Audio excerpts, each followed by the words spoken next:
Hello दोस्तों, नमस्कार। स्वागत है आपका Uttarakhand GK very easy tricks में। और आज की इस वीडियो में हम बात करेंगे उत्तराखंड के नवंबर माह के करंट अफेयर्स के बारे में। तो जैसा कि आप लोगों को पता है कि पर मंथ हमारी करंट अफेयर्स की सीरीज चलती है और जनवरी से लेकर अक्टूबर तक के करंट अफेयर्स हम लोगों ने अपनी प्लेलिस्ट पर डाले हुए हैं। तो अगर आपने इससे पहले मंथ्स के करंट अफेयर नहीं देखे हैं तो आप प्लेलिस्ट पे जाइएगा, वहां पर एक करंट अफेयर्स वाला फोल्डर है, वहां पर आपको सभी वीडियोज मिल जाएंगी। और दोस्तों, ये वीडियोज आप जरूर देख लें, क्योंकि उत्तराखंड के करंट अफेयर्स के 1 से 2 प्रश्न कभी कभी एग्जाम में पूछ लिए जाते हैं।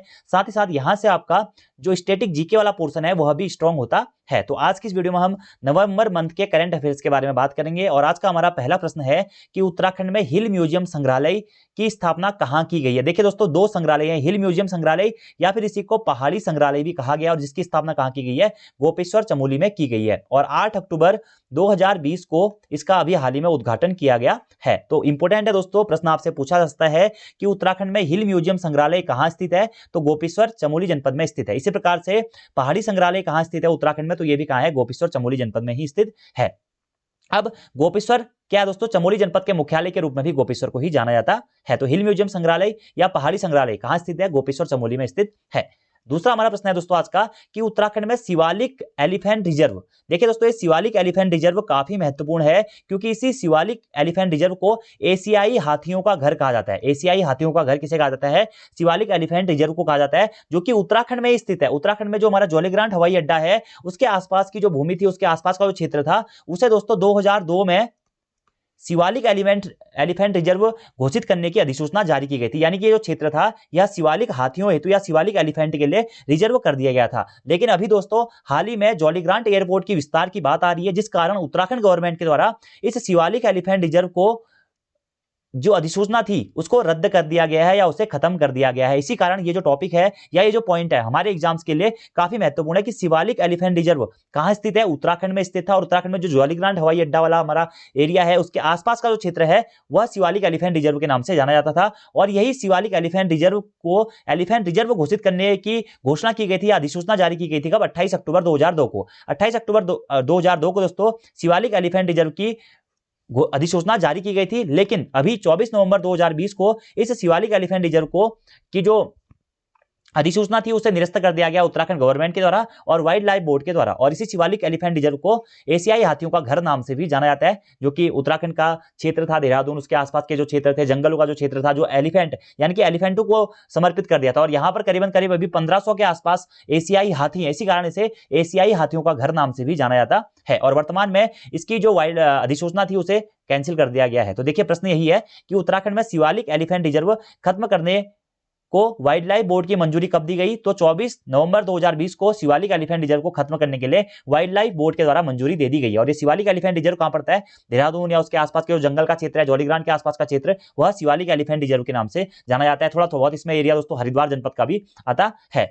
28 अक्टूबर 2002 में पर्यावरण एवं वन मंत्रालय के निर्देश पर राज्य सरकार ने शिवालिक एलिफेंट रिजर्व की अधिसूचना जारी की थी। तो प्रश्न यह भी बन सकता है दोस्तों आपका कि शिवालिक एलिफेंट रिजर्व की अधिसूचना कब जारी की गई थी, 28 अक्टूबर 2002 को जारी की गई थी। यानी कि एशियाई हाथियों होती शिवालिक एलिफेंट रिजर्व उनके लिए एक संरक्षित क्षेत्र, कब उसकी अधिसूचना जारी की गई थी, तो 28 अक्टूबर 2002 को की गई थी। लेकिन वर्तमान में दोस्तों 24 नवंबर 2020 को इस अधिसूचना को खत्म कर दिया गया है। और यहां पर आप दोस्तों ये जो एलिफेंट रिजर्व वाला क्षेत्र था, इस पर मानव हस्तक्षेप कर सकता है, यानी कि यहां पर गवर्नमेंट जो चाहे वो कार्य कर सकती है, लेकिन हाथियों का क्या होगा ये अभी हम नहीं कह सकते हैं। और एशियाई हाथियों का घर नाम से ही शिवालिक एलिफेंट रिजर्व को जाना जाता था। इतने पॉइंट आपको शिवालिक एलिफेंट रिजर्व से डायरेक्टली नोट डाउन करने हैं। तो हिल म्यूजियम संग्रहालय या पहाड़ी संग्रहालय गोपेश्वर चमोली में स्थित है। और शिवालिक एलिफेंट रिजर्व जिसकी अधिसूचना जारी की गई थी 28 अक्टूबर 2002 को, और उसकी अधिसूचना खत्म कब की गई, 24 नवंबर 2020 को इसकी अधिसूचना खत्म कर दी गई। एशियाई हाथियों का घर नाम से इसे जाना जाता था, शिवालिक एलिफेंट रिजर्व को। ठीक है, और यह प्रश्न एग्जाम में दोस्तों आपके बन सकता है। अगला हमारा प्रश्न है, यहां से दोस्तों आपको पॉइंट याद रखने हैं, ट्रैक कि जादूंग जनकताल ट्रैक क्या है। देखिए यहां से आपको सिंपली जनकताल किस जनपद में स्थित है, तो उत्तरकाशी जनपद में स्थित है क्या, जनकताल। इसी प्रकार से जादूंग घाटी कहां स्थित है, जादूंग घाटी तो ये भी कहां स्थित है, उत्तरकाशी में स्थित है। इसी प्रकार से ब्राह्मी खाल या ब्रह्मी खाल कहां स्थित है, ये भी उत्तरकाशी में स्थित है। नेलांग डमकू कहां स्थित है, ये भी उत्तरकाशी जनपद में स्थित है। चोरगाड़ ये कहां स्थित है? ये भी उत्तरकाशी में स्थित है। झाला बुग्याल और अवान बुग्याल ये भी कहां स्थित है? उत्तरकाशी में ही स्थित है। सबसे पहले तो आपको इनको याद रखना है कि उत्तराखंड में जादोंग घाटी कहां स्थित है? उत्तरकाशी में स्थित है। ये नेलांग घाटी कहां स्थित है? ये भी उत्तरकाशी में स्थित है। जनकताल कहां स्थित है? उत्तराखंड में महत्वपूर्ण है दोस्तों, उत्तरकाशी में स्थित है। ब्रह्मी खाल कहां स्थित है? ये भी उत्तरकाशी में स्थित है। नेलांग डुमको क्षेत्र या चोरगाड़ क्षेत्र कहां स्थित है? या चोरगाड़ घाटी या नेलांग डुमको घाटी कहां स्थित है? उत्तरकाशी में स्थित है। उत्तराखंड में झाला बुग्याल कहां स्थित है? उत्तरकाशी में स्थित है। और अवान बुग्याल कहां स्थित है? यह भी उत्तरकाशी में ही स्थित है। और ये जो पूरा क्षेत्र है, ये जो चारों, ये जो सभी क्षेत्र मैंने आपको बताया, ये किसके अंतर्गत आते हैं? गंगोत्री नेशनल पार्क के अंतर्गत आते हैं यह सभी क्षेत्र। तो यही यहां पे हमारा पॉइंट है कि गंगोत्री नेशनल पार्क के अंतर्गत नेलांग घाटी में 4 नए trekking route, Jadong Janaktal track, Jaspur Brahmikhal track, Nelang Dumku Chorgal track और झाला अवान बुग्याल ट्रैक रूट खोलने के प्रस्तावों पर उत्तराखंड गवर्नमेंट के द्वारा मंजूरी दे दी गई है। तो यहां पर जो ये चारों ट्रैक है कहां है? गंगोत्री नेशनल पार्क के अंतर्गत आते हैं। तो प्रश्न दोस्तों एग्जाम में आपसे बन सकता है। और इसकी अधिसूचना कब जारी की गई थी? अभी नवंबर 2020 में दोस्तों इन ट्रैकों को दोबारा से खोल दिया गया है। ठीक है, तो ये आपको याद रखना है कि जो नेलांग घाटी है वह किस पार्क के अंतर्गत आती थी, या गंगोत्री नेशनल पार्क किस घाटी के अंतर्गत आता है? तो ये नेलांग घाटी के अंतर्गत आता है। और गंगोत्री नेशनल पार्क के ही अंतर्गत नेलांग घाटी में 4 जो हमारे नए ट्रैक खोले गए हैं, कौन कौन से? जादुंग जनकताल ट्रैक ये भी उत्तरकाशी में है, जसपुर ब्रह्मीखाल ट्रैक उत्तरकाशी में, नेलांग डमकू चोरगाल ट्रैक उत्तरकाशी में और झाला अवान बुग्याल ट्रैक ये भी उत्तरकाशी में ही स्थित है। और इनको खोलने के लिए प्रस्तावों पर बोर्ड ने मोहर भी लगा दी है। और गंगोत्री नेशनल पार्क कहां स्थित है? ये भी उत्तरकाशी में स्थित है। आप सभी लोगों को इसके बारे में पता होगा। उत्तराखंड का सर्वाधिक क्षेत्रफल वाला राष्ट्रीय पार्क के रूप में भी गंगोत्री नेशनल पार्क को ही जाना जाता है। अब गंगोत्री नेशनल पार्क की स्थापना कब हुई दोस्तों? ये आपको कमेंट बॉक्स में बताना है, क्योंकि मैं पहले काफी बार इसे बता चुका हूं। और ये सभी स्थान आपको याद रखने हैं, जनकताल, ब्रह्मीखाल, नेलांग डुमकू, चोरगाड़, झाला बुग्याल, अवाना बुग्याल, जादुंग घाटी, नेलांग घाटी सभी ये उत्तरकाशी में ही स्थित है। अगला हमारा पॉइंट है, उत्तराखंड राज्य स्थापना दिवस कब मनाया जाता है? 9 नवंबर को दोस्तों उत्तराखंड राज्य स्थापना दिवस मनाया जाता है, क्योंकि 9 नवंबर सन 2000 को ही उत्तराखंड को भारतीय गणतंत्र के 27वें राज्य के रूप में मान्यता दी गई थी। और भारतीय गणतंत्र के 27वें राज्य के रूप में और हिमालयी राज्यों के क्रम में 11वें राज्य के रूप में उत्तराखंड का गठन किया गया था। और वर्तमान में अभी हाल ही में 9 नवंबर सन 2020 को उत्तराखंड राज्य स्थापना दिवस मनाया गया, जो कि 21वां राज्य स्थापना दिवस के रूप में मनाया गया था। इतने पॉइंट आपको डायरेक्टली यहां से नोट डाउन करने हैं। अगला प्रश्न है कि किस उत्तराखंडी को लोकसभा के महासचिव पद पर नियुक्त किया गया है? तो उत्पल कुमार सिंह को लोकसभा के महासचिव पद पर नियुक्त किया गया। किसे? उत्पल कुमार सिंह को। ठीक है, यह पॉइंट आपको डायरेक्टली नोट करना है। इससे पहले ये क्या थे? उत्तराखंड के मुख्य सचिव थे। उत्तराखंड के मुख्य सचिव थे कौन? उत्पल कुमार सिंह। ठीक है, और वर्तमान में उत्तराखंड का मुख्य सचिव कौन है? कमेंट बॉक्स में बताइए, क्योंकि इससे पिछले मंथ के करंट अफेयर्स में मैंने आपको कराया हुआ था। ठीक है, ये सभी पॉइंट आपको ना रिलेट करते हुए पढ़ने हैं। अगला हमारा प्रश्न है, 2020 स्वामी राम मानवता पुरस्कार से किसे सम्मानित किया गया है? तो 2020 में स्वामी राम मानवता पुरस्कार से सम्मानित किया गया दोस्तों सच्चिदानंद भारती जी को, जो कि एक प्रसिद्ध पर्यावरणविद के रूप में जाने जाते हैं। और इन्हें उत्तराखंड में पानी राखो आंदोलन के प्रणेता या पानी राखो आंदोलन के जनक के रूप में भी जाना जाता है। तो प्रश्न इंपॉर्टेंट है दोस्तों कि 2020 स्वामी राम मानवता पुरस्कार से किसे सम्मानित किया गया है? स्वामी राम पुरस्कार या स्वामी राम मानवता पुरस्कार 2020 से किस उत्तराखंडी को सम्मानित किया गया है? तो सच्चिदानंद भारती जी को सम्मानित किया गया है, जिन्हें उत्तराखंड में पानी राखो आंदोलन के प्रणेता के रूप में भी जाना जाता है। अब सच्चिदानंद भारती जी के द्वारा पानी राखो आंदोलन चलाया गया था, यह कब चलाया गया था दोस्तों? कमेंट बॉक्स में इसका रिप्लाई आप लोगों को देना है, क्योंकि ये सभी पॉइंट है ना मैं अपनी प्रीवियस वीडियोज में आपको काफी बार बता चुका हूं। अगला प्रश्न के बारे में बात करते हैं कि पैयाताल उत्तराखंड के किस जनपद में स्थित है? तो पैयाताल या पैयाताल या पैयाताल ये उत्तराखंड के रुद्रप्रयाग जनपद में स्थित है। ठीक है, रुद्रप्रयाग के केदारनाथ के पास में स्थित है पैयाताल। केदारनाथ में ही क्या स्थित है दोस्तों? बासुकी ताल। बासुकी ताल कहां स्थित है? बासुकी ताल या वासुकी ताल, वासुकी ताल ये केदारनाथ में स्थित है, रुद्रप्रयाग जनपद में। और उसी वासुकी ताल के पास में एक नई ताल की खोज की गई है, क्या? जिसे पैयाताल या पैयाताल या पैन्याताल के नाम से जाना जाता है। तो पैयाताल, पैयाताल, पन्याताल, बासुकी ताल ये सभी कहां स्थित है? रुद्रप्रयाग जनपद के केदारनाथ में स्थित है। इतने पॉइंट आपको डायरेक्टली नोट डाउन करने हैं। अगला हमारा पॉइंट है कि उत्तराखंड में किस स्थान पर रोबोटिक लैब की स्थापना की जाएगी? तो रोबोटिक लैब की स्थापना उत्तराखंड में कहां पर की जाएगी? तो देहरादून में दोस्तों उत्तराखंड में रोबोटिक लैब की स्थापना की जाएगी। कहां पे? देहरादून में रोबोटिक लैब की स्थापना की जाएगी। अगला हमारा प्रश्न है, उत्तराखंड विद्युत नियामक आयोग के अध्यक्ष किसे नियुक्त किया गया हाल ही में? तो उत्तराखंड में विद्युत नियामक आयोग का अध्यक्ष नियुक्त किया गया बीपी पांडे जी को। किसे? बीपी पांडे जी को।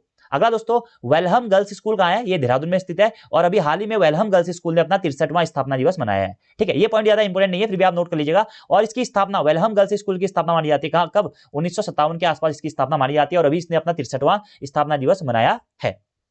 अगला प्रश्न है हमारा कि जोलकांडे या मजिया खेत स्थान कहां स्थित है? तो जोलकांडे और मजिया खेत नामक स्थान दोस्तों बागेश्वर जनपद में स्थित है। ठीक है, और जोलकांडे और मजिया खेत जो स्थान है बागेश्वर में, यहां पर अभी हाल ही में इनके जंगलों में आग लगी थी, जिस कारण ये जो क्षेत्र है हमारे प्रचलन में आए हुए थे। और दोस्तों हमारे करंट अफेयर का सोर्स रहता है क्या? उत्तराखंड के न्यूज़पेपर्स। उत्तराखंड के न्यूज़पेपर्स हमारे करंट अफेयर का मेन सोर्स है। आपको जितने भी करंट अफेयर कराए जाते हैं सभी न्यूज़पेपर्स के माध्यम से ही कराए जाते हैं। तो जोलकांडे और मजिया खेत नामक स्थल कहां स्थित है? तो ये बागेश्वर जनपद में स्थित है। डायरेक्टली आपको याद रखने हैं। अगला हमारा प्रश्न है, उत्तराखंड राज्य का पूर्णतः डिजिटल जिला जहां सभी सेवाएं ऑनलाइन होंगी कौन सा है? या उत्तराखंड राज्य का ऐसा कौन सा जनपद है जहां पर सभी जो सेवाएं या सभी कार्य ऑनलाइन कर दिए गए हैं, या आप ये कह सकते हैं पूर्णतः डिजिटल जिला कौन सा बना है? वो बना है दोस्तों हमारा अल्मोड़ा, जहां पर सभी सेवाएं या सभी कार्य क्या ऑनलाइन कर दिए गए हैं। अगला हमारा पॉइंट है दोस्तों कि गर्तांगली ट्रैक कहां स्थित है? क्या गर्तांगली ट्रैक कहां स्थित है? तो ये दोस्तों उत्तरकाशी जनपद में स्थित है गर्तांगली ट्रैक। गर्तांगली ट्रैक कहां स्थित है? उत्तरकाशी जनपद में स्थित है, ठीक है। और नेलांग जादुंग घाटी, नेलांग जादुंग घाटी, नेलांग जादुंग घाटी या नेलांग घाटी या जादुंग घाटी के अंतर्गत माना जाता है इस गर्तांग गली ट्रैक को। और प्राचीन समय में दोस्तों ऐसा माना जाता है कि इसी ट्रैक के द्वारा भारत और तिब्बत के मध्य में व्यापार होता था। हमने दोस्तों जब उत्तरकाशी जनपद पढ़ा था तो आपको पता ही है उत्तरकाशी जनपद उत्तराखंड का सबसे पूर्वी जनपद है, जो कि हिमाचल प्रदेश के साथ में भी अपनी सीमा बनाता है, और यहां पर अंतरराष्ट्रीय सीमा वो अपनी तिब्बत के साथ में बनाता है, जो कि अभी चीन के अधिकार क्षेत्र में है। तो जो हमारा गर्तांग गली ट्रैक है यह भारत और तिब्बत के बीच में या उत्तराखंड और तिब्बत के बीच में व्यापार का एक ट्रैक के नाम से भी जाना जाता था। और यह जो गर्तांग गली ट्रैक है कहां स्थित है? यह उत्तरकाशी जनपद में स्थित है। और किस घाटी में स्थित है? तो नेलांग जादुंग घाटी, या फिर हम कैसे कह सकते हैं दोस्तों क्या जालगंगा घाटी, जालगंगा घाटी के में स्थित भी से माना जाता है, क्योंकि जालगंगा नदी के किनारे स्थित माना जाता है इस गर्तांगली ट्रैक को, ठीक है। तो चलिए प्रश्न क्या था इसके बारे में बात करते हैं। ये सभी चीजें ना आपको एक दूसरे से रिलेट करते हुए दोस्तों पढ़नी है, आपको इसके बारे में नॉलेज होनी चाहिए, क्योंकि एग्जामिनर किस प्रकार से प्रश्न बनाएगा वो हम नहीं कह सकते। लेकिन अगर आपने इसको डिटेल्स में पढ़ा हुआ है, जो इस प्रकार के प्रश्न है जैसे गर्तांगली ट्रैक कहां स्थित है, किस पार्क के अंतर्गत आता है, कौन सी घाटी में स्थित है, किस नदी के किनारे स्थित है, क्यों फेमस है, किस लिए फेमस है, ये सारी चीजें आपको रिलेट करनी पड़ेंगी। तो गर्तांगली ट्रैक कहां पड़ता है? सबसे पहला तो हमारा यही प्रश्न था, ये पड़ता है कहां पे? उत्तरकाशी जनपद में। और किस राष्ट्रीय उद्यान के अंतर्गत ये आता है? तो गंगोत्री राष्ट्रीय उद्यान के अंतर्गत ये आता है। और गंगोत्री राष्ट्रीय उद्यान या गंगोत्री राष्ट्रीय पार्क के ही अंतर्गत दोस्तों मैंने आपको बताया था अभी कि हमारे जो 4 नए ट्रैक घोषित किए गए हैं गंगोत्री राष्ट्रीय उद्यान के अंतर्गत, और गर्तांगली ट्रैक भी इसी उद्यान के अंतर्गत आता है। गर्तांगली उत्तरकाशी जिले में गंगोत्री नेशनल पार्क के अंतर्गत भैरव घाटी से नेलांग जादुंग घाटी को जोड़ने वाले पर्यटक स्थल या ट्रैक के रूप में जाना जाता है। तो प्रश्न दोस्तों ये भी आपसे बन सकता है कि उत्तरकाशी स्थित भैरव घाटी को नेलांग जादुंग घाटी से जोड़ने वाले पर्यटक स्थल के रूप में या ट्रैक के रूप में किसे जाना जाता है? तो गर्तांग गली ट्रैक को जाना जाता है। देखिए दूसरा प्रश्न यहां से हमारा बन गया कि भैरव घाटी से नेलांग जादुंग घाटी, दोनों घाटियां उत्तरकाशी में ही स्थित है, ठीक है। तो भैरव घाटी से नेलांग जादुंग घाटी को जोड़ने वाले प्रसिद्ध पर्यटक स्थल के रूप में या ट्रैक के रूप में किसे जाना जाता है? गर्तांग गली ट्रैक को जाना जाता है। प्राचीन काल में इसी मार्ग से भारत तिब्बत के मध्य व्यापार होता था। यह मार्ग जालगंगा घाटी में स्थित है। यह जो मार्ग है कौन सी घाटी में? जालगंगा घाटी में, या आप कह सकते हैं कि इसमें नेलांग घाटी में स्थित है, ठीक है। इसी मार्ग पर पेशावर से आए पठानों ने चट्टान को किनारे से काटकर सीढ़ीनुमा रास्ता बनाया था, तथा 1962 में भारत चीन युद्ध के पश्चात इस मार्ग को बंद कर दिया गया था। लेकिन अभी वर्तमान समय में जो ये गर्तांग गली का ट्रैक था वह पूर्णतः खराब हो चुका है, जिस कारण इसमें रिपेयरिंग का कार्य भी किया जा रहा है। इसी कारण ये जो पॉइंट था हमारा, यह चर्चाओं का विषय बना हुआ था। अभी हाल ही में न्यूज़पेपर्स में काफी न्यूज मतलब काफी बार इसके बारे में छपा था, इसी कारण मैंने आपको ये पॉइंट बता दिया, ठीक है। और गंगोत्री राष्ट्रीय उद्यान की स्थापना 1989 में की गई थी। और उत्तराखंड का सर्वाधिक क्षेत्रफल वाला राष्ट्रीय उद्यान कौन सा है? वह भी हमारा गंगोत्री राष्ट्रीय उद्यान ही है, जो कि एग्जाम में दोस्तों पूछा भी जा चुका है। लगभग 2390 किलोमीटर स्क्वायर यहाँ का क्षेत्रफल माना जाता है। और गर्तांग गली ट्रैक ये भी गंगोत्री राष्ट्रीय पार्क के अंतर्गत आता है। और ये गर्तांग गली ट्रैक किस किस को? भैरव घाटी उत्तरकाशी में स्थित है, जो उसे नेलांग घाटी या नेलांग जादू घाटी से जोड़ने का कार्य करने वाले ट्रैक के रूप में भी जाना जाता है, जो कि जालगंगा घाटी में स्थित माना जाता है। जालगंगा घाटी में क्यों स्थित माना जाता है? क्योंकि ये जो ट्रैक है इसे जालगंगा नदी के किनारे स्थित माना जाता है, ठीक है। तो इतने पॉइंट आपको गर्तांग गली ट्रैक से याद रखने हैं, ठीक है। अगला हमारा प्रश्न है कि विश्व मोहन बडोला का संबंध किस क्षेत्र से है? तो इनका क्षेत्र है, इसका संबंध है दोस्तों किसका? फिल्म अभिनेता के क्षेत्र से, ठीक है। और यह यमकेश्वर ब्लॉक से संबंधित है। कहां से? यमकेश्वर से ये संबंधित है। विश्व मोहन बडोला इनका हाल ही में निधन हो गया है, जो कि क्या थे? एक फिल्म अभिनेता के रूप में प्रसिद्ध थे। अगला हमारा प्रश्न है दोस्तों कि योगनगरी रेलवे स्टेशन कहां स्थित है, वह किस परियोजना से जुड़ा हुआ है? तो योगनगरी रेलवे स्टेशन दोस्तों कहां स्थित है? ऋषिकेश में स्थित है। ऋषिकेश को योगनगरी के नाम से या संत नगरी के नाम से जाना जाता है, और ऋषिकेश में स्थित है क्या? योगनगरी रेलवे स्टेशन, यानी कि ऋषिकेश स्थित स्टेशन को ही योगनगरी रेलवे स्टेशन नाम दिया गया है। और यह किस परियोजना से जुड़ा हुआ स्टेशन माना जाता है? तो इसे ऋषिकेश कर्णप्रयाग रेलमार्ग परियोजना से जुड़े हुए स्टेशन के रूप में जाना जाता है। और इसी दोस्तों ऋषिकेश कर्णप्रयाग रेलमार्ग परियोजना को उत्तराखंड की सबसे कठिन रेलमार्ग परियोजना या फिर भारत की सबसे कठिन रेलमार्ग परियोजना के नाम से भी जाना जाता है। तो प्रश्न बन सकता है दोस्तों, उत्तराखंड या भारत की सबसे कठिन रेलमार्ग परियोजना कौन सी है वर्तमान समय में? तो है ऋषिकेश कर्णप्रयाग रेलमार्ग परियोजना। और इसी परियोजना से जुड़ा है हमारा क्या? योगनगरी रेलवे स्टेशन, जो कि कहां स्थित है? ऋषिकेश में स्थित है। और इसी योगनगरी रेलवे स्टेशन से दोस्तों अभी चार धामों के लिए हेलीकॉप्टर सेवा शुरू की गई है। इसी कारण ये पॉइंट हमारा इंपोर्टेंट है कि चार धामों के लिए हेलीकॉप्टर सेवा कहां से शुरू की गई है। तो चार धामों के लिए हेलीकॉप्टर सेवा दोस्तों योगनगरी रेलवे स्टेशन ऋषिकेश से शुरू की गई है। अगला प्रश्न हमारा यही है, देखिए कि उत्तराखंड के किस स्थान से चार धामों के लिए हेलीकॉप्टर सेवा शुरू की गई है। तो योगनगरी रेलवे स्टेशन से चार धामों के लिए हेलीकॉप्टर सेवा शुरू की गई है। आगे बात करते हैं। अगला हमारा प्रश्न है, उत्तराखंड में कार्तिक शुक्ल की द्वितीय, ये द्वितीय हुआ, ठीक है। कार्तिक शुक्ल की द्वितीय तिथि को कौन सा त्योहार मनाया जाता है। तो कार्तिक शुक्ल की द्वितीय तिथि को दोस्तों भैया दूज त्योहार मनाया जाता है। और इसी प्रकार से एक और इंपॉर्टेंट प्रश्न है यहां से कि उत्तराखंड में कार्तिक मास की अमावस्या को कौन सा पर्व मनाया जाता है। या आप ये कह सकते हैं कि उत्तराखंड में दीपावली के 11 दिन के पश्चात कौन सा पर्व मनाया जाता है, या बग्वाल के 11 दिन के बाद कौन सा पर्व मनाया जाता है। तो इसे हम कहते हैं क्या, इगास पर्व या बग्वाल पर्व के नाम से हम इसे जानते हैं। तो इगास, उत्तराखंड में दिवाली को बग्वाल नाम से जाना जाता है, और जो इगास पर्व होता है इसे छोटी दिवाली के नाम से भी जाना जाता है। तो उत्तराखंड में कार्तिक शुक्ल की द्वितीय तिथि को भैया दूज त्योहार मनाया जाता है, जो कि पूरे भारत में ही मनाया जाता है। और वहीं जो इगास त्योहार है वह कार्तिक शुक्ल की अमावस्या को मनाया जाता है, या फिर आप कह सकते हैं जिस दिन हमारी दीपावली होती है, दीपावली के 11वें दिन कौन सा त्योहार मनाया जाता है। तो इगास त्योहार मनाया जाता है या इगास पर्व मनाया जाता है। 11वें दिन के बाद मनाया जाता है, इसलिए इसे इगास पर्व कहा जाता है। और बग्वाल पर्व भी इसे ही कहा जाता है। और उत्तराखंड में दीपावली को बग्वाल कहा जाता है, दीपावली को यहाँ पे बग्वाल कहा जाता है। और बग्वाल के दौरान कौन सा खेल खेला जाता है। तो बहला खेल खेला जाता है, बहला खेल या भैलो खेल खेला जाता है। ये तो आपको पता ही होगा अगर आप गढ़वाल से संबंधित है तो, ठीक है। तो ये पॉइंट आपको डायरेक्टली याद रखने हैं। अब आपको यहां से 2 से 3 प्रश्नों के आंसर देने हैं कि कौन सी जनजाति दीपावली को शोक पर्व के रूप में मनाती है। कौन सी जनजाति दीपावली को उसके मूल रूप से 1 महीने के बाद मनाती है। तो ये दोनों प्रश्नों के आंसर आपको कमेंट बॉक्स में देने हैं, क्योंकि मैं आपको पहले काफी बार इनमें बता चुका हूं। अपने टेस्ट सीरीज में भी मैंने आपको ये चीजें बताई हुई है। तो इगास पर्व दीपावली के 11वें दिन मनाया जाता है, और बग्वाल पर्व, ये दीपावली को भी बग्वाल कहा जाता है और इसी इगास पर्व को भी कभी कभी बग्वाल पर्व के नाम से जाना जाता है, जिसमें बहला या भैलो खेल खेला जाता है। अगला हमारा पॉइंट है कि मुनि की रेती वह स्वर्गाश्रम को जोड़ने वाले सेतु पुल या 3 लेन ब्रिज का नाम क्या है। तो जानकी सेतु कहां स्थित है दोस्तों, ये ऋषिकेश में स्थित है, जो कि मुनि की रेती को स्वर्गाश्रम से जोड़ने का कार्य करता है। अब ये मुनि की रेती जो स्थान है दोस्तों वह ऋषिकेश के पर्यटक स्थलों में आता है, लेकिन एक्चुअल लोकेशन इसकी कहां पे है, टिहरी गढ़वाल में।